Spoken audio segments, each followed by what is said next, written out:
Assalamualaikum warahmatullahi wabarakatuh. Selamat datang di Instagram Live Rumah Sakit Umum Hasanah Grahafia. Hai sahabat HGA, apa kabarnya hari ini? Hari ini kebetulan bertepatan dengan Ramadan hari ke-16. Jam-jam segini nih biasanya kalau saya sih di rumah lagi mikirin nih mau buka pakai apa, mau masak apa sore ini.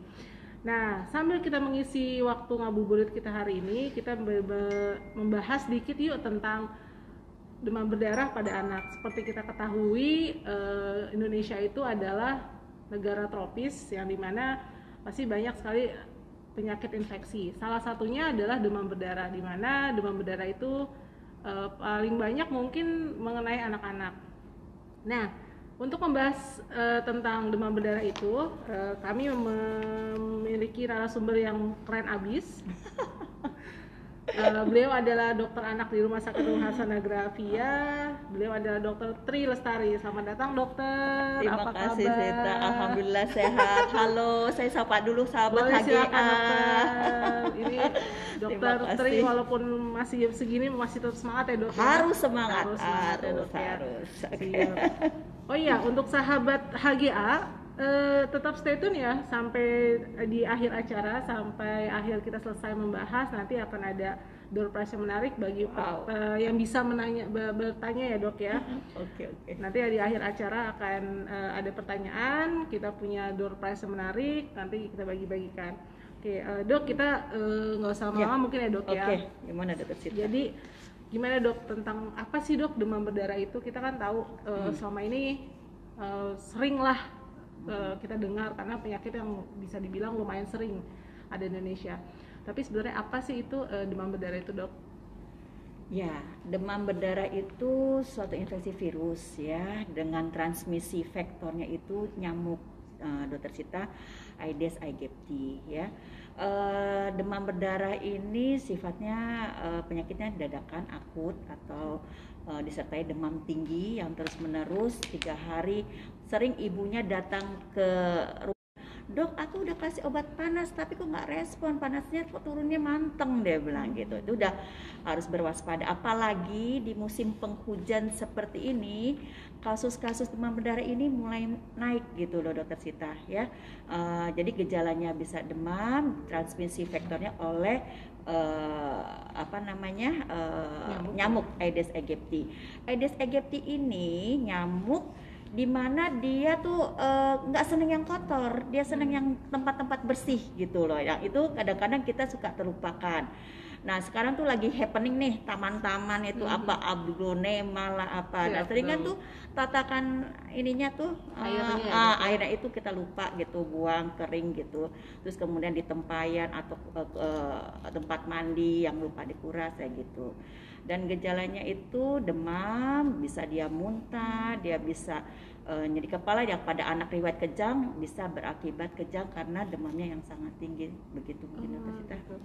Dok, katanya nih dok, ada demamnya tuh juga, kita di demam berdarah itu ada fase kritis ya dok ya. Sebetulnya itu kapan sih dok fase kritis tuh? Kadang-kadang kalau saya jaga di UGD tuh udah hari kesekian, aduh kita harus deg-degan. Mungkin ibu-ibu tahu, sahabat HGA juga mungkin perlu tahu ya. Fase kritisnya di demam anak dengan demam berdarah itu di hari keberapa sih dok? Ya, jadi kalau seorang dokter itu sangat penting menanyakan hari demam, dan itu nggak boleh miss 1 hari pun, karena itu sesuai dengan perjalanan penyakit yang dokter Sita katakan, hari kritis tadi yang harus kita antisipasi sedini mungkin gitu ya. Jadi pada saat demam 3 hari dia akan naik turun. Nah hari keempat dia mulai demam yang nggak setinggi 3 hari pertama, dan hari kelima ini yang dia demamnya turun, justru kegawatan di situ. Tapi terkadang lengah orang tua, karena kemarin sudah demam 3 hari tinggi, alhamdulillah panasnya turun, tapi anaknya pasti sangat lesu. Ya, dan itu kadang-kadang kita nggak aware, kita tidak waspada, keesokan harinya kegawat daruratan kita sudah sulit menanganinya. Jadi sangat penting sekali kalau anak demam ya, kategori demam itu suhu 38 dokter Sita ya. Jadi mendeteksi pada saat Misal katakanlah hari ini demam. Nah, itu hari pertama demam itu 24 jam dari hitung satu gitu ya. Terus kemudian hari kedua, ketiga berobatlah ke dokter. Kalau 3 hari ini belum turun juga, dokter menelusuri, mengakses kira-kira mengarah kemana ya gitu. Oh gitu, siap-siap dok. Itu yang disebut dengan suka di iklan-iklan itu pelana kuda itu yang seperti itu ya dok ya. Jadi di saat fase demamnya turun hari keempat kelima, trombosit dia turun banyaknya tinggi rendah sekali dan kegawat daruratannya ini terjadi di mana demam berdarah itu kan seperti kebocoran plasma di pembuluh darah ya. Nah, itu yang menyebabkan sirkulasinya jadi berkurang dan anak jatuh dalam keadaan syok. Dan kemudian karena trombositnya turun mengakibatkan risiko perdarahan. Bisa perdarahan yang mungkin tampak kasat mata seperti mimisan, tapi yang khawatir kan perdarahan di gastrointestinal, bahkan bisa juga perdarahan otak gitu ya. Jadi DBD ini sangat serius dan kita peringkat kedua kasusnya setelah Brasil ya. Dan kalau dihitung-hitung beban untuk dirawat itu, beban untuk negara per tahunnya itu bisa sampai 39 triliun.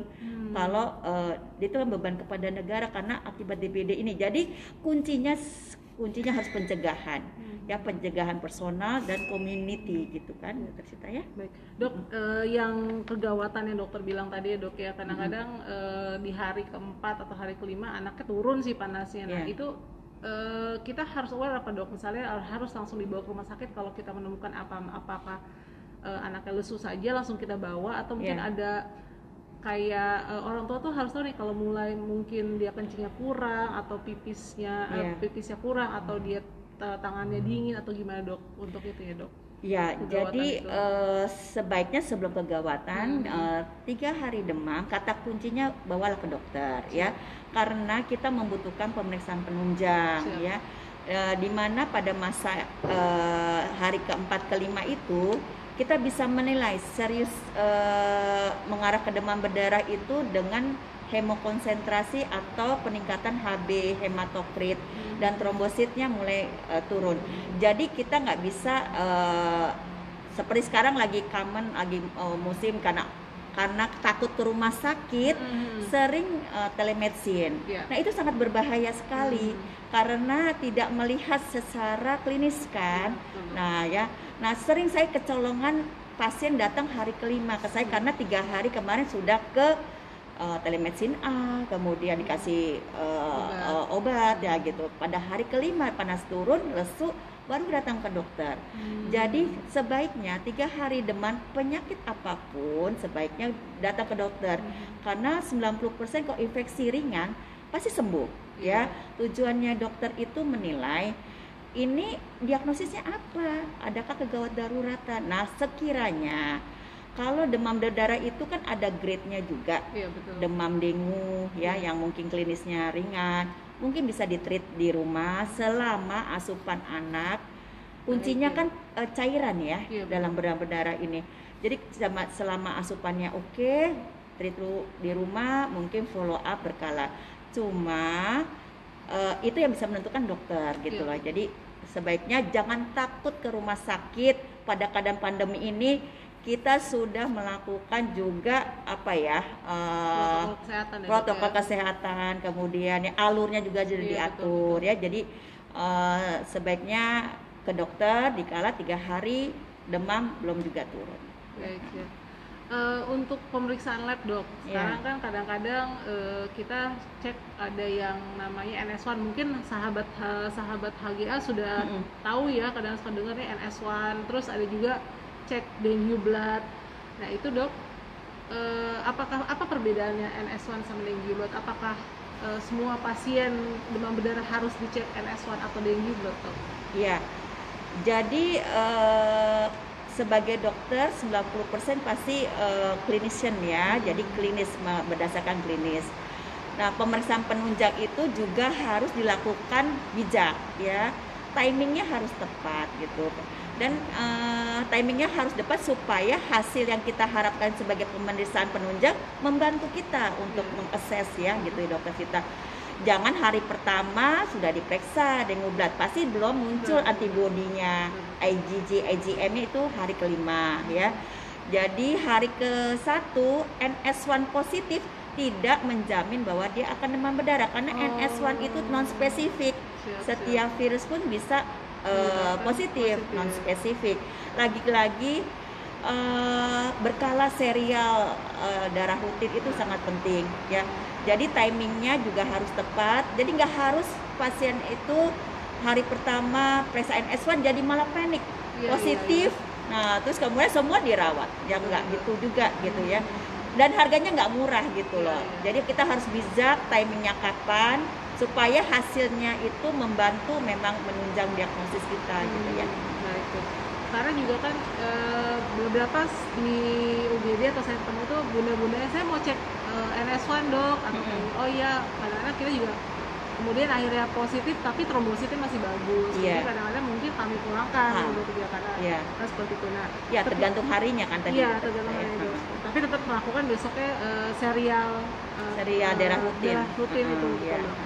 Nah kemudian dok ketika anak demam berdarah itu dok obatnya itu sebetulnya apa sih dok? Apakah ada obat antivirus khusus atau gimana dok? Ya, seperti yang saya katakan tadi, jadi patofisiologi terjadinya kegawat daruratan pada DBD itu adalah perembesan plasma di pembuluh darah, seperti bocor gitu loh dokter Sita. Cairan itu akan merembes gitu. Nah itu kuncinya pasti kita mengganti cairan yang rembesan itu gitu ya. Dan pemantauan yang berkala terhadap produksi pipis yang mungkin yang secara normal kita bisa lakukan. Kalau di rumah sakit pasti dipantau tensinya, terhadap sirkulasinya ya, nadinya gitu. Jadi kata kuncinya perembesan cairan ini obatnya ya cairan ya, bisa dalam bentuk apapun gitu ya, mau jus, mau susu, air putih ya, selama vital sign bagus. Kita bisa observasi di rumah, cuman tetap berkala serial pemeriksaan labnya. Seperti itu dok ya. Ngomong-ngomong dok, kalau misalkan anak kan orang tua tuh katanya tuh dok, mungkin kalau gimana sih naikin trombosit, jadi maksudnya kan obatnya kan cairan nih, tapi saya harus naikin trombosit, mungkin dengar dari tetangga atau dari neneknya, udah kasih aja misalnya jus jambu sampai mungkin anaknya ngeliat jambu udah males ya dok ya sampai mas aduh udah deh nggak usah minum jus jambu, mungkin dia trauma karena dia harus dicekokin terus jus jambu. Mungkin apakah ada suplemen khusus dok untuk meningkatkan trombosit itu dok? Kadang-kadang juga kalau nggak salah ada angka seperti itu dok. Iya, jadi setiap penyakit itu mempunyai perjalanan penyakit sendiri-sendiri gitu loh ya. Selama perawatan itu tujuannya pemantauan terhadap komplikasi yang terjadi, bukan membantu meningkatkan trombosit.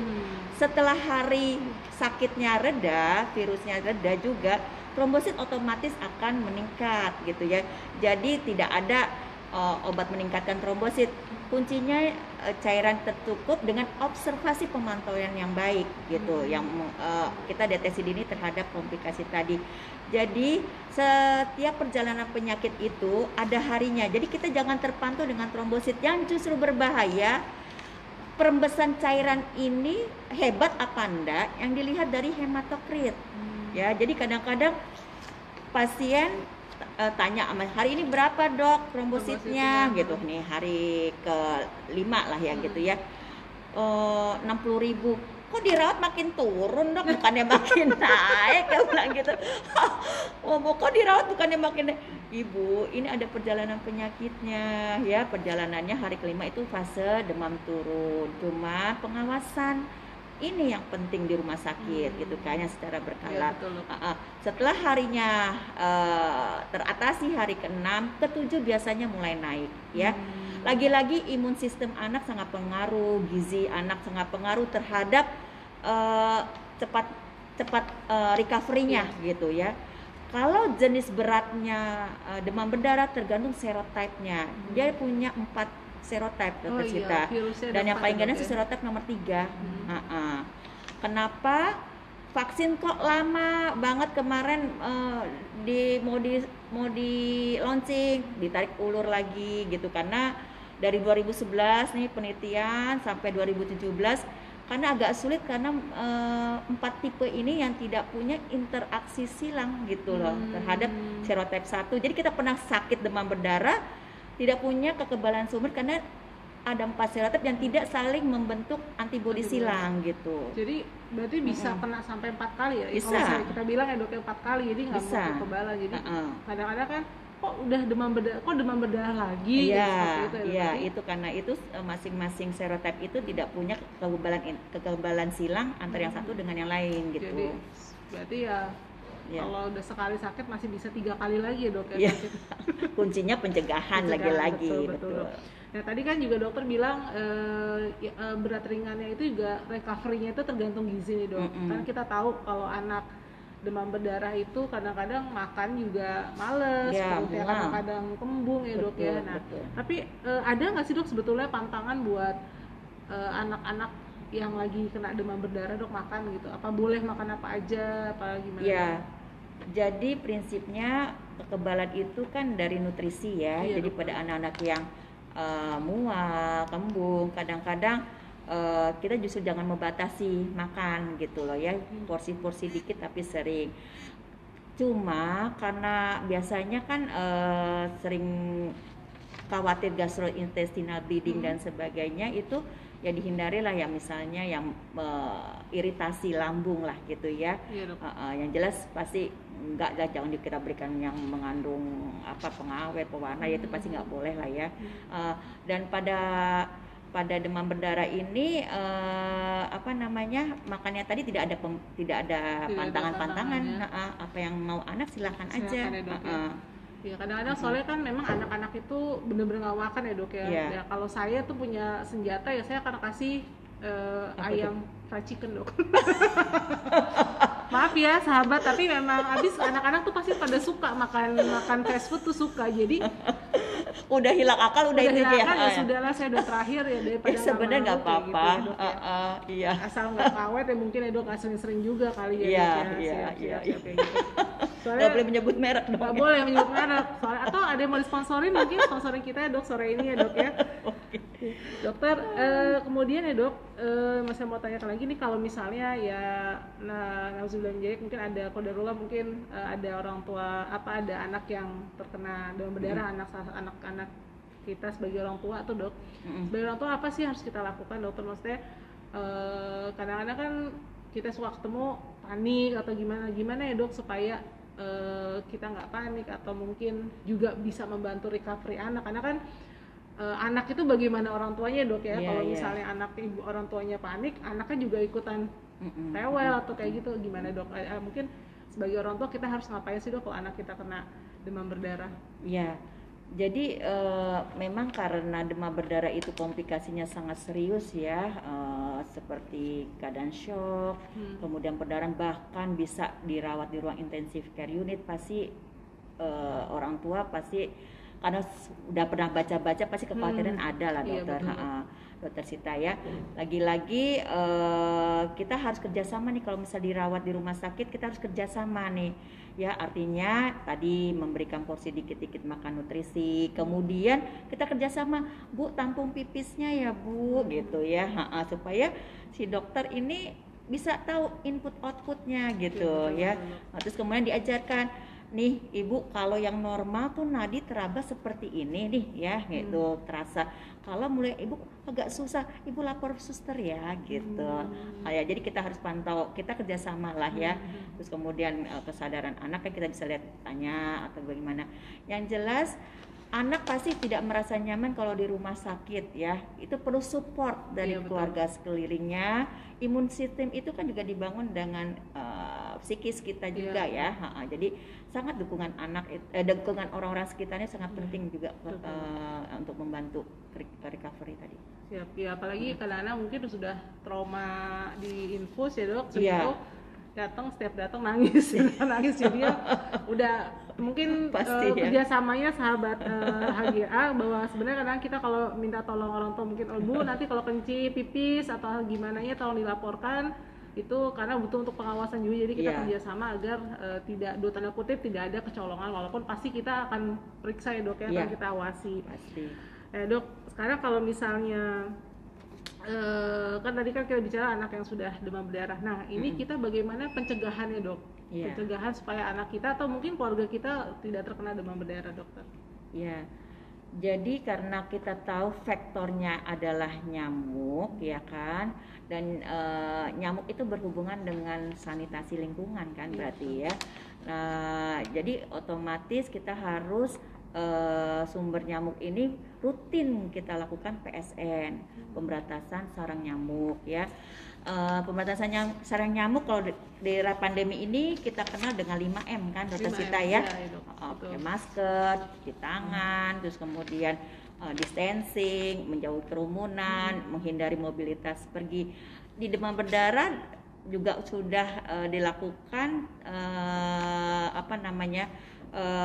protokol untuk melakukan 3M ya. 3M, dok, Dulu zaman saya masih di puskesmas tuh saya ingat banget ada Jumat bersih, Jumsih gitu.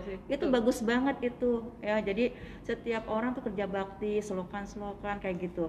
Nah itu dan sekarang kayaknya kurang ya, antara tetangga sama tetangga nggak kenal malahan ya.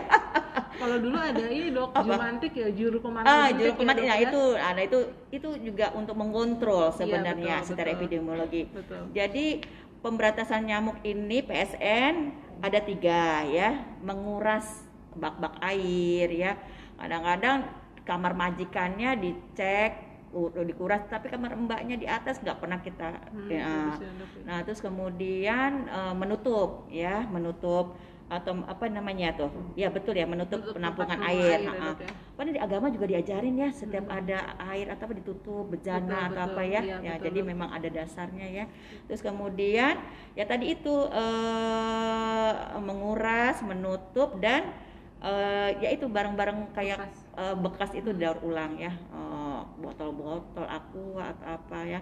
Yang sering juga sekarang lagi happening tuh kan burung, kadang-kadang kita lupa tuh minumannya di burung itu, kita lupa ganti, mungkin air bersih tuh, atau ikan cupang nih lagi juga kan. Nah itu tapi ikan cupang makan jentik dong. Iya, justru itu harus ada gunanya juga, cuman harus juga abate misalnya ya di tempat betul, yang penampungan air. Ya itu penting sekali itu. Mungkin ya sekarang happening juga dok, lagi itu ya dok. Apa tuh? Ya itu aglonema. Dan memang saya lihat kemarin kasus-kasus saya tanya-tanya memang sumbernya dari situ juga. Iya dok, banyak saya tanaman deh bilang gitu. Yang kadang lupa lagi dispenser, kadang lupa. Atau betul, lemari es tuh kan yang zaman dahulu ada penampungan airnya itu. Itu air bersih atau AC. Penampungan AC itu. Yang sering lagi kalau dekat pemakaman umum yang kadang terlupa tuh ada kayak vas bunga isi air ya gitu. Nah itu tuh, nah itu sering juga harus ya itu pencegahan lebih baik dan kosnya lebih murah pasti daripada udah sakit. Berarti memang kita harus menjaga kebersihan lingkungan kita ya dok, betul, ya. Agak repot sedikit nggak apa-apa ya dok ya, tapi yang penting anak kita mencegah anak kita terkena atau keluarga kita terkena ya dok ya. Dan harus kerjasama Dokter Cita, karena nyamuk ini bisa terbang 200 sampai ya 400 meter. Betul. Jadi nggak cuma bisa kita sendiri, rumah lingkungan kita bersih, cuman tetangga depan kiri belakang juga harus kita kerjasama gitu. Iya. Betul. Dok, tapi kalau misalnya udah kita melakukan pencegahan seperti itu ya dok ya, terus kemudian memang apakah betul ya dok ya orang bilang bahwa anak memang lebih rentan dok sama demam berdarah dok? Kadang-kadang juga ya kalau saya lihat juga lebih banyak anak-anak ya dok yang demam berdarah. Apakah betul dok? Apakah apa karena daya tahan tubuhnya masih belum seperti dewasa apa gimana dok? Ya prinsipnya memang setiap penyakit apapun ya, imun sistem itu kan bergantung dengan usia ya. Jadi kenapa anak-anak ini lebih rentan ya, karena faktor usia, immunity buildingnya juga belum established gitu kan. Dan bukan cuma penyakit demam berdarah aja Dokter Sita, jadi apapun penyakitnya kan tergantung host ya kan. Betul. Host itu tergantung juga dari usia, rasnya kayak gitu kan. Jadi Mungkin dokter Sita yang lebih paham nih di yang mendalami kesehatan masyarakat. Saya tapi Ya. bukan bagian ke bukan gitu masyarakat ya? Dok. Siap. Oke. Jadi Ya, sama jadi aja, memang Dok, ya. setiap infeksi apapun bergantung dengan usia kerentanannya. Ya, baik. Nah sekarang nih kita biasanya harus dikaitkan dengan COVID ya Dok ya. Maksudnya gimana sih kita bedakan antara demam berdarah? Karena kan sama-sama demam ya Dok ya. Yeah. Demam dengan kadang-kadang juga yang demam berdarah ada pileknya. Yeah. Nah, itu gimana kita bedakan dengan yang lagi happening penyakit sekarang itu COVID-19 Dok? Iya. Apakah ada perbedaan yang mendasar atau sama aja tapi pemeriksaannya nanti akan berbeda gitu Dok? Iya. Jadi memang kalau secara klinis itu gejalanya demam. 3 hari pertama kita nggak tahu mau ngarah kemana gitu kan ya, kita nggak tahu ke arah kemana. Jadi kalau misal itu kalau COVID mungkin agak harus ditambahkan lagi kontaknya ya, kemudian ya kontak kita lebih mengarah ke sana. Makanya 3 hari masih demam, bawalah ke dokter gitu loh ya, ke rumah sakit supaya dokter itu juga bisa memilah-milah nih mau ke arah mana gitu kan, dengan pemeriksaan penunjang nadi dan clinical adjustment-nya. Kalau demam berdarah 3 hari kita udah bisa nampak ke arah sana. Cuma nih COVID ini memang dia kan namanya grid masking gitu kan ya, grid imitator masking gitu. Jadi bisa gejalanya juga menyerupai penyakit apapun ya, menyerupai penyakit apapun, cuman membedakan dengan berdarah dengan pemeriksaan serial ya, kita bisa mengarah kemana. Yang gold standard lagi pasti membedakannya PCR lah ya, PCR swab itu. Jadi nanti mungkin akan dilakukan, dokternya akan melakukan assessment. Jadi sahabat HGA jangan takut dibawa ke rumah sakit ya Dok ya, anaknya Dok ya. Gitu. Wah, aman Bu ke rumah sakit Bu. betul. Jadi siang ini nggak kerasa loh Dok, udah mau end of the show nih hari ini ya Dok, sampai saking kita serunya ya, semangatnya. Tapi mungkin untuk ini Dok, untuk untuk sebelum kita tutup Dok, ada pesan buat orang tua nggak Dok, agar anaknya tidak kena demam berdarah Dok? Ya. Jadi Bunda ya di rumah, kuncinya ketahanan fisik anak itu tergantung dari imun sistem itu dibangun dari nutrisi ya, berikanlah anak-anak nutrisi yang baik. Kemudian tidur cukup. Nah ini di era pandemi ini jadi kacau balau nih ya, tidur anak-anak itu ya, karena sekarang agak karena kegiatan di luar kurang, akhirnya gadget dan sebagainya, jadi tidur anak banyak yang malam nih. Ya kita harus disiplinkan anak ya. Pertama itu imun sistem dibangun dengan tidurnya cukup, makanannya. Kemudian era pandemi ini justru kan banyak faktor psikis ya Dokter Sita ya, banyak faktor psikis yang jadi akibat dari ini ya, setahun ya. Itu juga kita harus mungkin pendekatan spiritual dan sebagainya. Di era Ramadan ini kan juga bagus ya, jadi imun sistem itu kebangun. Lagi-lagi pencegahan lebih baik daripada mengobati ya. Pencegahan itu kuncinya pemberantasan sarang nyamuk yang rutin ya, tadi saya bilang 3M, menutup air, kemudian menutup, mengubur ya kan, sama menguras ya kan ya. Nah itu jangan lupa. Pencegahan ketiga sebenarnya vaksin dengue itu sudah ada ya. Lagi-lagi vaksinasi apapun tidak ada proteksi 100% ya. Lagi-lagi kita balik lagi pencegahan yang utama. Dan dengue vaksin ini baru bisa diberikan pada anak 9 sampai 16 tahun. Jadi meskipun kita sudah divaksin gitu, tetap PSN jalan karena vaksinasi itu tidak 100% untuk proteksinya. Dan harganya pun mahal. Dan lebih mahal kalau dirawat. Jadi kuncinya pencegahan ya, pencegahan tadi itu ya. Wah, Luar biasa narasumber kita hari ini nih. Dok, sebelum kita tutup ya dok ya, ini berarti ada beberapa pertanyaan dok. Oke. Jadi sahabat HGA yang ingin bertanya, silakan mengisi kolom chat. Nah kita nih sudah ada beberapa pertanyaan dok, boleh dok izin untuk menjawab ya dok. Ini ada dari Bu Hena dari Depok. Apakah apabila anak sudah divaksin demam berdarah, apakah masih ada kemungkinan anak terjangkit demam berdarah dok? Ya, Bu Hena, apa kabar? Sehat-sehat ya. Jadi semua vaksin itu tadi tidak ada 100% ya, Dokter Sita. Efikasinya sekitar 60% nih vaksin dengue ini. Tapi dia efektif mengurangi gejala jadi ringan kalau misal pun terkena, mengurangi gejala ringan jadi sampai 93%. Supaya ringan kan jadi tidak dirawat di rumah sakit. Lagi-lagi tidak ada covernya 100%. Kita masih bisa terkena ya, tapi dengan gejala lebih ringan, length of stay-nya di rumah sakit jadinya kan dipersingkat ya, komplikasinya yang timbul jadi dicegah gitu ya. Pemberiannya dia 3 kali. Rentangnya 6 bulan ya.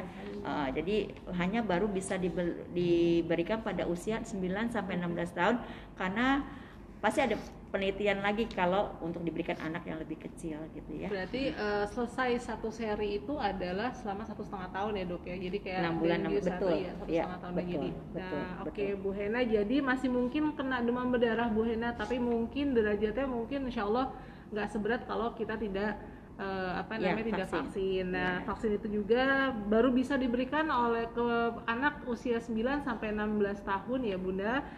Kemudian sebanyak 3 kali dengan jarak 6 bulan ya dok ya.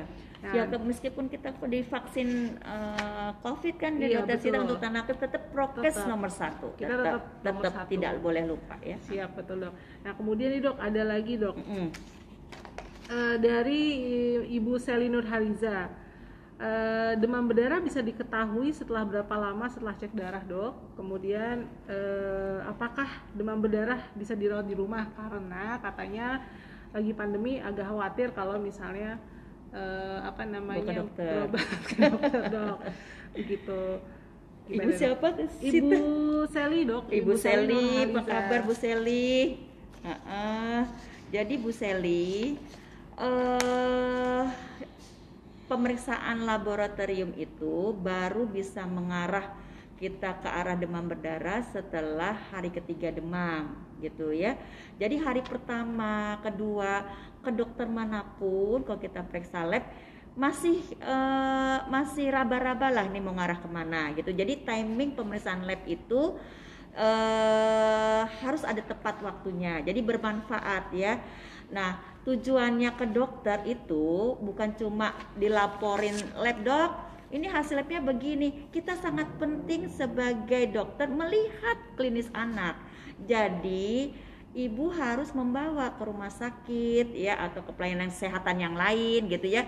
Karena klinis ini 90% menegakkan diagnosis, pemeriksaan penunjang hanya tambahan ya Dokter Sita. Itu sangat penting banget ya. Jadi jangan takut Bu Seli ke rumah sakit, aman. Dari pertama ditanyakan screening. Oh, udah dipilah-pilah lah ya, dan pasti kita memperhatikan alurnya karena kita juga akan melindungi pasien kita, melindungi nakes kita. Jadi jangan takut ke rumah sakit gitu ya. Nah, kemudian pemeriksaan lab ini hari ketiga, demam berdarah memang ada yang ringan, derajatnya namanya demam dengue. Lagi-lagi kita harus compare dengan klinis anak dan selain pemeriksaan laboratorium tadi ya. Bila memang dokternya menilai ini demam dengue ya, asupannya baik, klinis anak baik ya gitu, bisa rawat jalan ya dengan dibekali ibu rule tanda-tanda sign apa yang harus dibawa ke dokter. Pendidikan prokes ya. Betul. Dok, ya? Dan pasti akan dilakukan serial pemeriksaan lab lagi gitu ya. Jadi nanti kalau misalnya bolak-balik anaknya suruh cek lab, kadang-kadang soalnya suka tega dok, kalau kan tusuk sana tusuk sini anaknya, tapi memang itu buat Iya sih, memang belum ada penggantinya ya untuk pemeriksaan ini. Saya sebenarnya juga kasihan. Kadang-kadang kalau kita udah kegawat daruratan di ICU, jangankan cuma sehari sekali, bisa 4 jam atau 6 jam sekali loh. Aduh, kadang-kadang suka bingung. Saya tuh dan lebam-lebam semua. Aduh, jangan sampai deh.